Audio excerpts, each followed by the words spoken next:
from our standpoint, it's all about understanding the customer's motivations. Why are they buying your product? Why did they choose you instead of a competitor? And also like understanding where these things are happening does have some impact in that context for sure.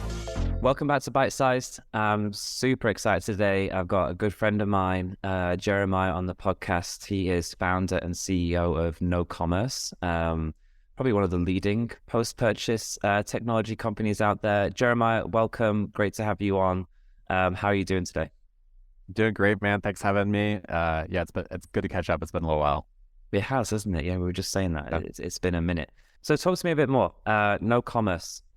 What was the motivation behind starting it? What's the mission? What's the vision? And also why post-purchase survey technology? Yeah, it's a good question. So I'll just give you a little bit more backstory about myself because I think that's helpful in this context. So I've been in the e-commerce tech space since 2012. Well, e-commerce space, not just tech, but started building WooCommerce extensions in 2012. Sold that business and then tried to build my own brand and did not go well. I lost all my money. It's hard. It's a lot harder than it thinks. So if anybody out there has done it and is doing it successfully, I applaud you because it is not easy to do. Did that for a little while. Got into agency work for a little bit and then back into tech. And so in 2020, a good friend of mine who runs Lunar Solar Group, marketing agency out of New York and Salt Lake City, he reached out to me and we'd been planning on building a tech company together. So I helped him when he launched his agency. And he and I had been trying to like make something happen and timing just wasn't right. And so pandemic hit and he was like, hey, I'm ready. Like, let's do this. So I came in, he and I worked together and the concept we came up with was KnoCommerce. And really it came from 10 plus years of experience that we both had in e-commerce. And there's this problem that we have, which is that it's very different from say like the store that I grew up in. It was a small health food store. So like somebody walks in the door, you know who they are. You can see how they're dressed. You can see the vehicle they drive. You can, like eventually you build a relationship with these people because you see them every week, usually, like who their children are, why they're buying specific products, dietary restrictions, all these kinds of things. But there's not really a way to understand that on the internet today. Like there just isn't really a good way of doing that. There's kind of some like scraped ways of doing it, hacky ways that like Google and company use to do that. And it's just not really a very, at the end of the day, it's proprietary to those companies. It's not very good. It's not really owned by the brands and you can't have specific insights around that. And so that's really the problem we set out to solve. 2020 though was different than it is today. So 2021, all the, iOS 14.5 came out. There's all the blocking and privacy changes that happened there. And so attribution surveys became the number one thing that we were doing with our platform. And so, and that still is the case today. We have about 2,000 brands we work with. They are primarily using our technology for attribution surveys. And that's like, we do some really cool stuff there. We definitely have the best flow and best way of collecting that data and interpreting that data. I don't think that's arguable. But I think my real passion is how do we get back to like what we really were set out to try to solve initially, which is understanding your customers better, and like who they are and what motivates them. So I'm excited for some stuff that we'll have coming out later this year around that issue specifically. Amazing, man. It's interesting. 2 points on that. Like post-purchase surveys, they're not new, right? But I think maybe two things. One, a byproduct of how successful KnoCommerce is becoming. But it does feel like it's talked about a lot more within the ecosystem. And like my perception of that is, to your point, with the iOS changes, data loss, there was a heightened need to have more data to try and plug those data gaps that were a result of those privacy changes. And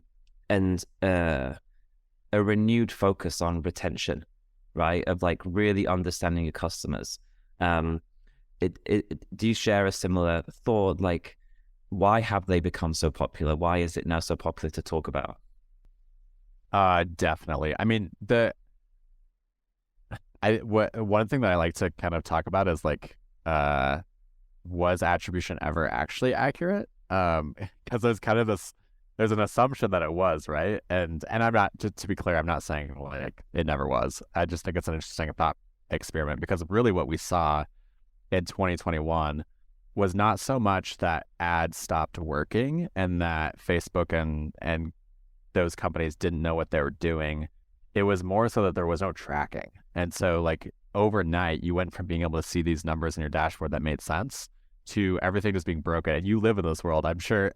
I mean, every day it was like something new is broken and we don't know what to trust and we don't know why and all of this kind of stuff. And I think that's really the reason why Triple Whale and Northbeam and like Rockerbox was already around as well. But like those companies really took off from that, because there was like, okay, here's a view of data that's consistent and working and isn't breaking every other day. And so there's like, we can actually see what's happening there.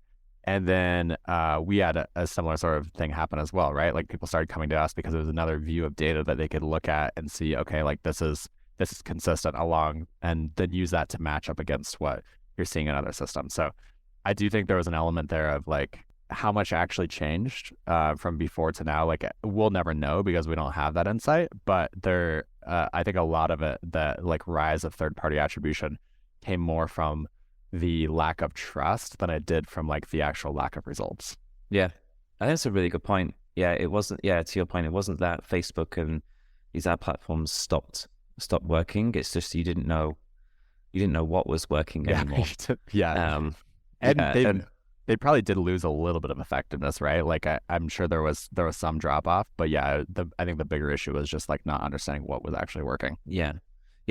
So, and to be honest with you, I mean, you know, if not to say I'm glad it happened, because I'm not, because it definitely was challenging for a period, but you know, I support the renewed focus, because to be thinking about collecting customer data direct from customers' mouths, and to have an emphasis on, you know, what you're doing from a retention and insights perspective, it should always have been a priority, right? Like, you know, I think there's a lot out there. The focus was always on scale and acquisition, which is obviously super important. You can't keep customers you haven't acquired. But I think the shift in the ecosystem, you know, fueled by iOS, fueled by macroeconomic changes, to have brands really consider like their retention efforts, their customer insights, like listening to customers and everything, I think it's going to be beneficial, you know, for everyone involved. Yeah, absolutely. I think like the privacy concerns too, I think there's some legitimacy to that, right? And everybody's got their own opinions on how much that matters. And at the end of the day, I think most of us as consumers don't care too much. I mean, I kind of come from I come at it from the standpoint of like, it's all already known anyway. So what does it matter? But like I still prefer not to be tracked everywhere I go. And I would prefer not to like have every company just like scraping data about me. Like I would rather know that I'm giving data and have that kind of a relationship with individual companies, as opposed to like, you know, this is something where it's just like, I don't know who knows what about me and where it came from and how accurate it is or any of that information. So yeah.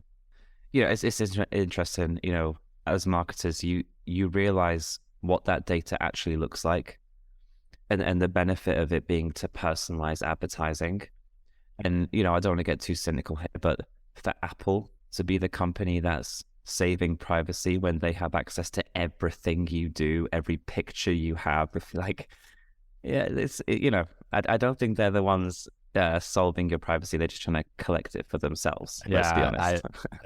I agree with you, because they have at the end of the day, like they own the hardware, which is like the source of truth for so much of that stuff. So yeah, that's a whole nother podcast episode. Yeah, for sure. So, but brands not currently utilizing post-purchase surveys, right? I guess like the sell on why is quite obvious. From like an attribution, where did you find about us? But how else should brands be thinking about the benefits of utilizing, you know, like a post-purchase survey technology? Yeah, there's I mean, attribution is something we focus on a lot. So I think that's the one where I'm like, okay, I can outline a bunch of different things on like how this is impactful. And I think, and to touch on that specifically for just a moment, I think the big difference that you see with a survey attribution versus something like a triple whale, which is a great partner of ours. But that we basically have totally different views of the customer journey. And so like the way that we recommend asking attribution surveys in particular is to say, ask, how did you first hear about us? You're looking at the first remembered touch point. How does a customer remember discovering your brand? Then you ask, what brought you to our site today? That's the last touch point, right? And then you're looking at, and then the last question is, how long did you know about us before placing your first purchase? And you might squeeze a couple of other questions in there to like get a little bit more specificity around some of this stuff. But ultimately, those three questions combined give you a really, really powerful view of the customer journey that is sometimes the opposite of what you see in something like a triple whale, because it's backwards looking to the beginning of the journey as opposed to looking towards like what is the thing that drove the purchase. And so where I think this is most fascinating is when you start to look at breaking it down by, we like to talk about it in terms of like discovery channels versus purchase driving channels. You can also talk about it in terms of demand generation versus demand capture. But at the end of the day, there's oftentimes a difference between where somebody discovers a brand and what it is that actually makes them purchase. And so looking at like TikTok and YouTube, anything that's a really heavy entertainment channel typically has a really long path from discovery to purchase. And really long is relative, but I'm talking about really long from an ad buyer standpoint, which means that you're used to looking at data in a 7-day window. Oftentimes, though, those purchases are happening 1, 3, 6 months after the initial discovery point.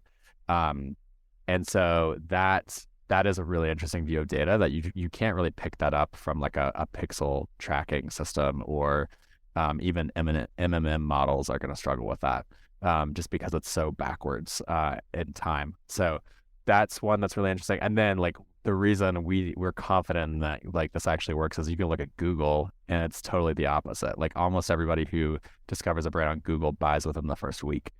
And it makes sense if you think about customer behavior. That person is in problem solving mode. They have a problem, they're looking for a solution. And so they're just looking for the right solution to their problem. They're going to buy pretty quick. Versus the person in entertainment mode, you could be targeting the right customer, but they're not in problem solving mode. And so they're not going to go out and buy it. Not usually anyways.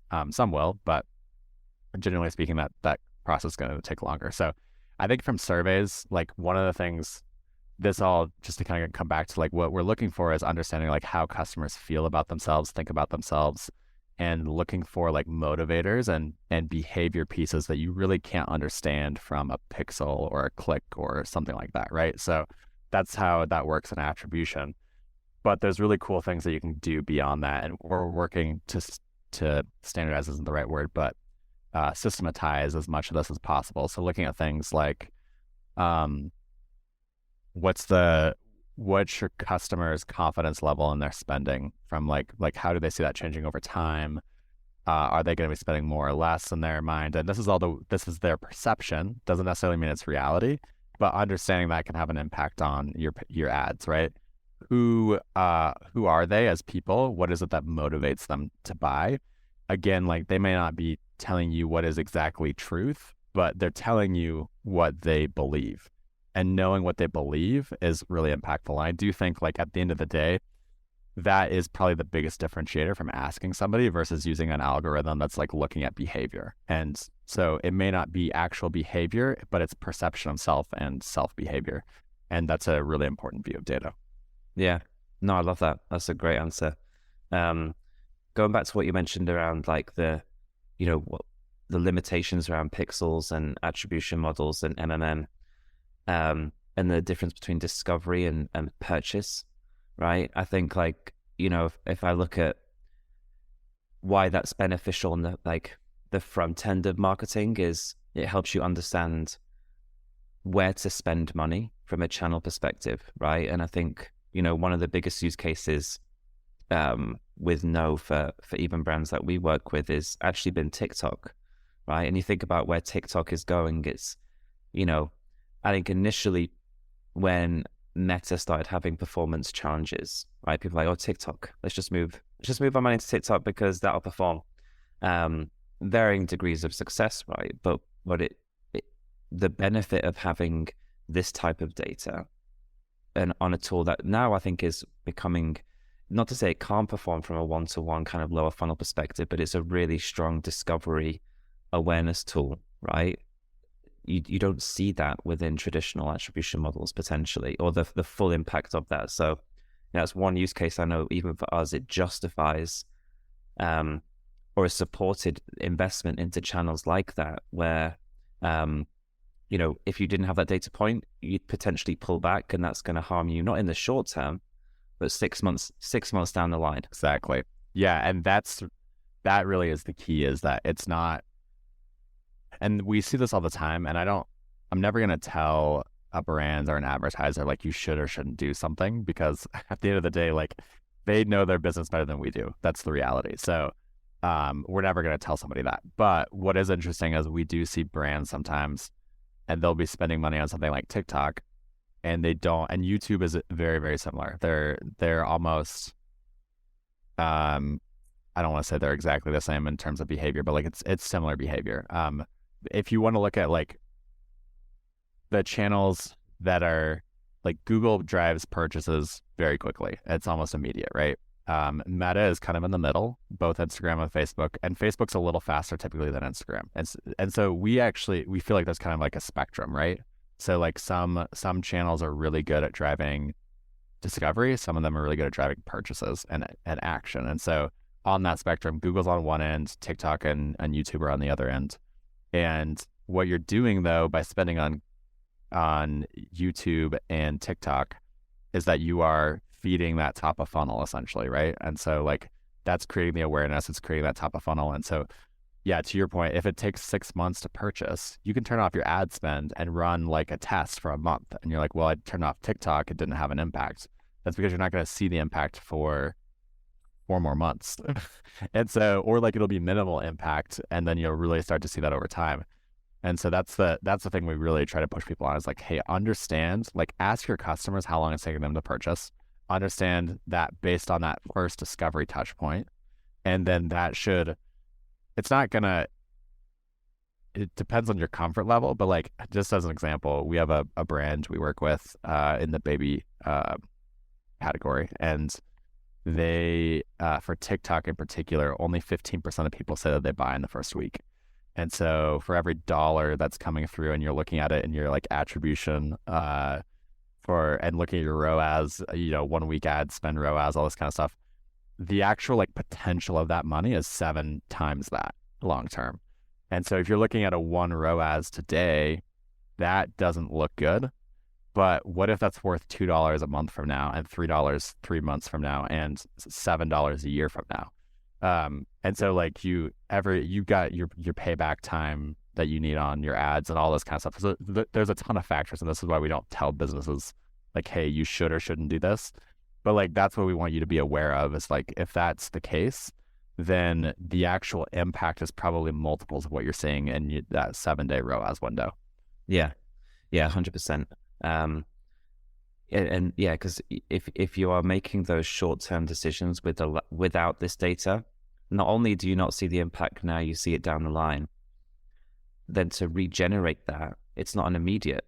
You got to wait then another 6 months or whatever the life cycle is. So you could be really harming yourself, potentially. I mean, obviously you got to look at what the data, and it's going to change by vertical and products and everything else. But I think as well, that's, even for us, I was to the earlier points of why have post-purchase surveys kind of become really talked about, is that one-to-one communication with customers, and it's data that isn't available in this way, in this format, within other, data sets. And I also like the fact that with this, and correct me if I'm wrong on this point, you can ask your customers whatever you want, right? So, do you know what I mean? So you can use this for attribution. You can also use it for other things. Do you have any examples of how brands are using post-purchase surveys for other data points other than kind of that discovery and acquisition piece? Yeah, for sure. And we talk about, like, brands are at different stages of their life cycle, right? So there's like, we have a good number of brands that are on the smaller side, where let's say it's sub 500 orders a month. Like the reality is that, well, really at like 200-300 orders a month is where like attribution surveys start to become meaningful. But the reality is that like if you're under a certain amount of data coming in, like it's just not that meaningful, except to give you like some directional framework. And probably if you're at that low of an order volume, you should probably just be spending on one platform anyway, right? So like using some other metrics like MER is probably going to be more impactful. So in that context, it's all about from our standpoint, it's all about understanding the customers' motivations. Why are they buying your product? Why did they choose you instead of a competitor? And also like understanding where these things are happening does have some impact in that context for sure. But that's a really good use case for surveys because it could be totally open-ended. You just let people tell you stories basically. And that can have a massive impact on ads and all that kind of stuff. Beyond that, then looking at demographics, understanding purchase motivators at scale are really great things to do for companies that have a lot of consumable products or are changing up their inventory regularly. Asking research questions to understand like what customers are looking for can be really valuable.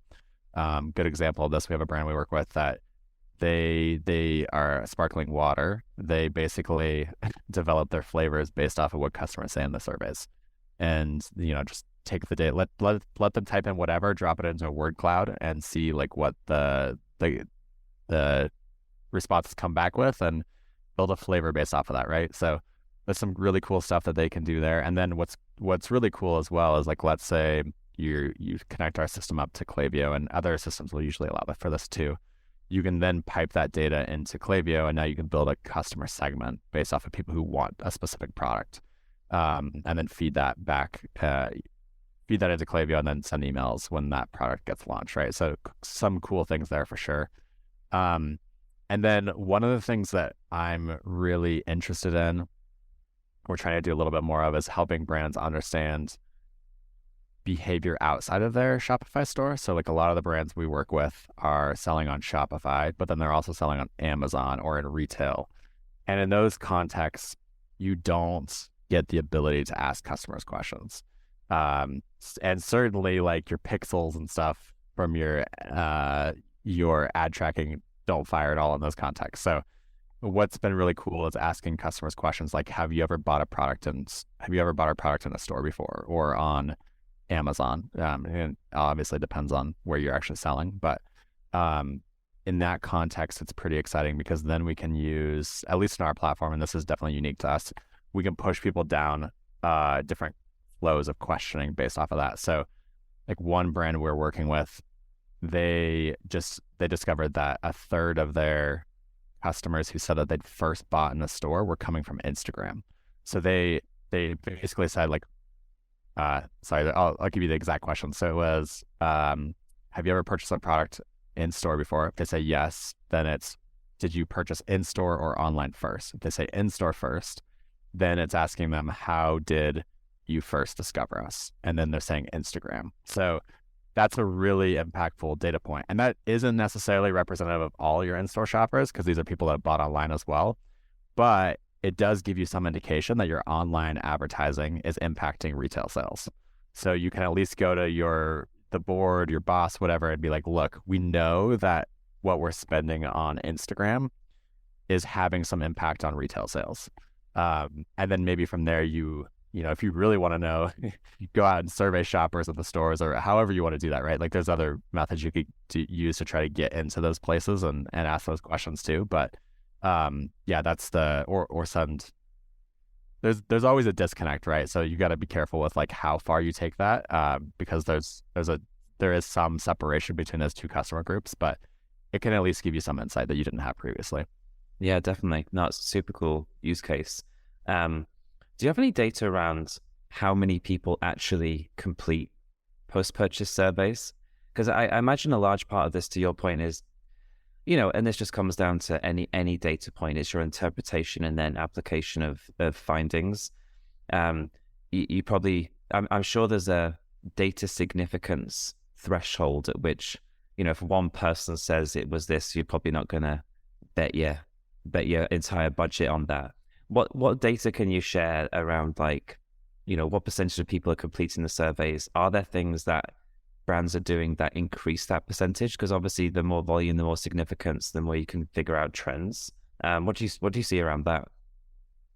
good question. And this is definitely why we have different recommendations for what to ask based on size of company too, right? So broadly speaking, average percentage of people who answer a survey on our platform is 45%. So, Oh, wow. That's actually higher than I thought. yeah, and it varies a lot. So, that's normal, or that's average, but I would say normal range, expected range is like 25% on the low end, up to like 65 on the high end. Like that's a normal range. Above that is exceptional. Below that, there's probably something wrong with the type of question you're asking. It's not positioned well on your order confirmation screen, things like that, right? So, but what's crazy is every brand is different. And I've even seen different customer bases of the same brand have very different response rates. So like we have some brands we work with, they have, US site, UK site, Canadian site. They can ask the same exact question, same exact page. Everything looks exactly the same, function is exactly the same, and they can have very different response rates because customers are different. So and this is something we're trying to figure out how to research a little bit more in terms of like, can we figure out who doesn't answer a survey? Very hard to do that because they're not answering a survey. But anyway, that's one of the things we're looking into. I've got to ask on that point. I'm trying to think. Do Brits answer more frequently than Americans, or is Brits less likely? I should look into that. So we should be able to figure that out because we've got like we know location and like some store stuff. So that would be really interesting for sure. I should go back and look at that brand specifically and see which one. Because I'm pretty sure it's a UK. Yeah, it's a very selfish ask. I'm just trying to think, like me as a Yeah, Brit. I'm curious. Do I fill them out? I'm a little bit. I can. I just give me my stuff. I just want my product. Well, and I think the big takeaway though is how I think it's more about brand affinity than anything else, right? How does this customer feel for this brand? And the higher the brand affinity, the more likely a customer is to fill out a survey. Because we literally we have one that I've seen recently. It's a subscription only business. 85% of people answer the survey, an insane number. And so they probably have a very high level of engagement with that person before they ever purchase.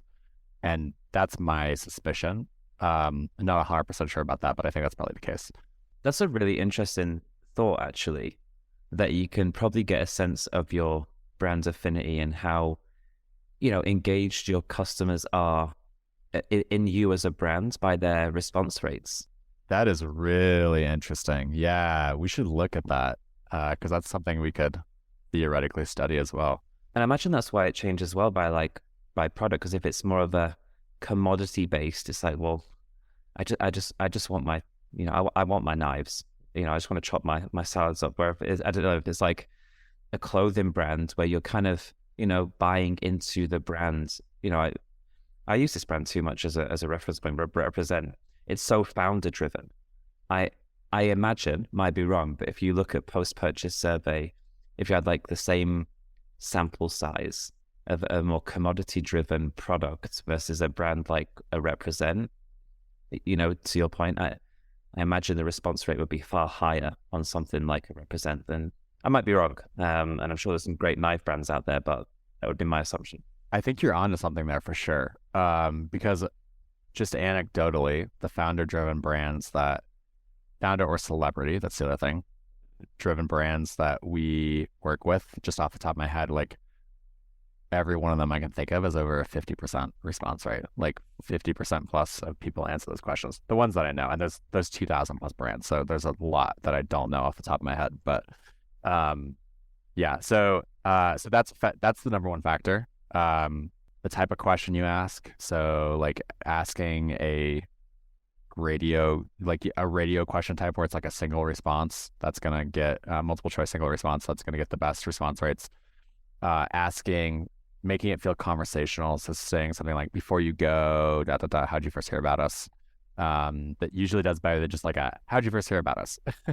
And so I think but again, that's brand dependent as well. I mean, it depends on how you talk to your customers.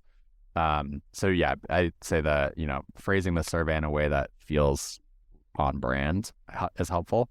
What was the other point? Oh yeah, things like free text entry and all that, like you're just not gonna get very high response rates because you're asking somebody to type something in as opposed to just clicking a button.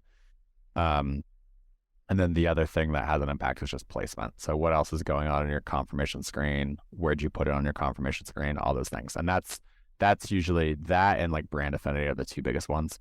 If you have your survey on the top of the screen, you can expect, 30, 40, 50% response rates. If you have it at the bottom, good luck getting more than 10. So it just depends. So yeah. Makes sense.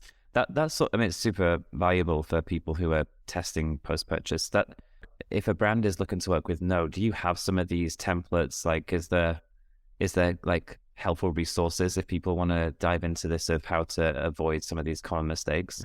Yeah, absolutely. So as I kind of alluded to earlier, there's one of the things we're really focused on is helping helping systematize things so that like there's kind of a best practice in place always when you start using our system. So yeah, we actually, at last I looked, it was 31 different pre-built surveys. So those are anywhere from, 2 questions to 15 or 20 question surveys, right? So, and literally you just click a button, it builds the entire survey for you. So like attribution surveys, we have a few different versions of that are really beneficial, demographics, psychographics, all kinds of stuff. So that's nice because like, you're like, okay, I just want to know like more about my customers and I don't know what to ask. Click a couple of buttons, deploy a survey, we'll start feeding you data. So there's that piece of it, and then we do have a library of pre-built questions too. So if you want to build your own survey with pre-built kind of best practice questions that exist, or just like fully custom build your own survey. But yeah, that's one of the things we definitely try to do is make it just really easy to get like a best practice survey in place. So like the attribution surveys depends on the length, but they're typically going to be 60 to 90% completion rates. So of the people that start it, 60 to 90% are going to complete it. And then all of them have like a 45 to 50% first question response rate, just because we know that question's really well optimized. So nice. Amazing. And you mentioned earlier that really cool use case around integrating into Klaviyo. I know you guys recently launched the integration to Triple. Talk a bit more about how you think through integrations. Yeah, that's a good question. There's kind of 2 types of integrations that we look at. So the one is data integrations where we're basically pushing data into other systems. So Triple Whale is a good example of that. Klaviyo, Shopify, like Shopify tags specifically, pushing data into Shopify to add tags to orders, customers, things like that. Something like a Google Sheets, where you're pushing data into another system.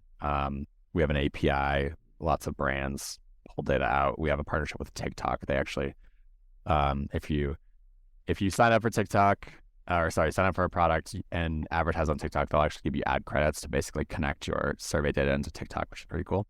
At least for now. I don't know how long that program lasts, but that's the way it works now. They'll give up to $5,000 in ad credits. So jump on it now then. Yeah, exactly.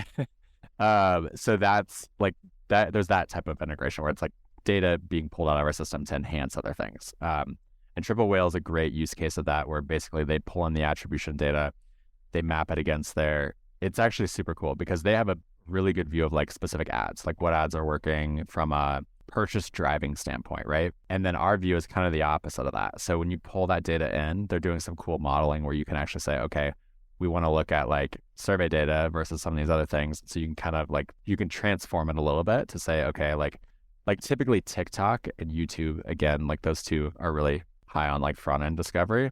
So like those two are going to show up with way more attribution in TikTok if you associate the survey data to it than if you just don't have that. So anyway, that's a really fun use case and great way that kind of data is used. And then the other type of integration we have is around a feature that we call actions, where basically like we have something in our survey UI to push somebody to do something. So good example of that is like downloading a Tapcar app or joining a social snowball sharing program or joining a refer a friend program or a VIP group or those kinds of things. So we've got a lot of integrations where it's really just us like pushing somebody to go do something and building an integration around that. So those are like the 2 types of integrations, and the goal is to have as many of those as possible on both fronts. But we really focus our top priority really is like making sure that we're collecting data and giving the ability to have some interpretation of that, the meaning of that data inside our platform, so you don't have to use external integrations. Yeah, awesome. Super cool. Jeremiah, we're coming up to keep this bite-sized. I could talk to you for ages. It's actually the hardest thing about doing this podcast is it's bite-sized, so it's meant to be snackable, but there's so much knowledge with everybody that I'm talking to. But really appreciate you coming on. Some great information. I mean, I'm a big fan of KnoCommerce and the utilization of post-purchase surveys. It's been super beneficial to us, our agency, and the brands we're working with. If people want to find out a bit more, I mean, I'll have the links anyway, but KnoCommerce, and where can they find you? Where are you most active? Yeah, Twitter and LinkedIn, both just like Jeremiah Prummer, first name, last name together. So it's my handle. Pretty simple. So yeah, I'm on both those places. Jeremiah at knocommerce.com if you want to send me an email. So yeah, we got we're really big on just connecting with people as much as possible. So love to connect. Awesome. And like I said, I'll have the links and everything. But Jeremiah, really appreciate you coming out. We'll round out one last question. What are you most excited about in 2023? From a business standpoint, I mean, this is actually just probably generally what I'm most excited about. Really getting back to like attribution. We've done a really good job and do some really cool stuff. I'm most excited about like making insights about customers more digestible and easier to attain. So we got some cool stuff coming out this year that I think will really be a game changer on that front. So yeah, we'll see how that actually plays out in practice. Theory is always different than practice. Sometimes better, sometimes worse. But but I'm excited to really dive into that this year. Amazing. Sounds great. And because you teed it up, okay, that's business outside of business. Personal, man, I think I've got 2 little kids now, so 2-year-old and a 6-month-old. We are planning on going to Italy for like a week this summer. First real vacation in a long time. So I think I'm excited about that. It'll be fun. A lot of work, but it'll be fun. I was going to say, what's harder? 2 kids under the age of 3 going to Italy or building a business? Dude, raising children is way harder than building a business. For sure. I know. Yeah, I totally agree with that. You know what that's like. So I definitely. It's probably personality specific to some extent too. But yeah, for me, being a startup CEO is easier than raising kids. Agreed. Okay, we'll end it on that. Jeremiah, I appreciate you, my man. Thank you so much. Yeah, thank you. Yep, appreciate it.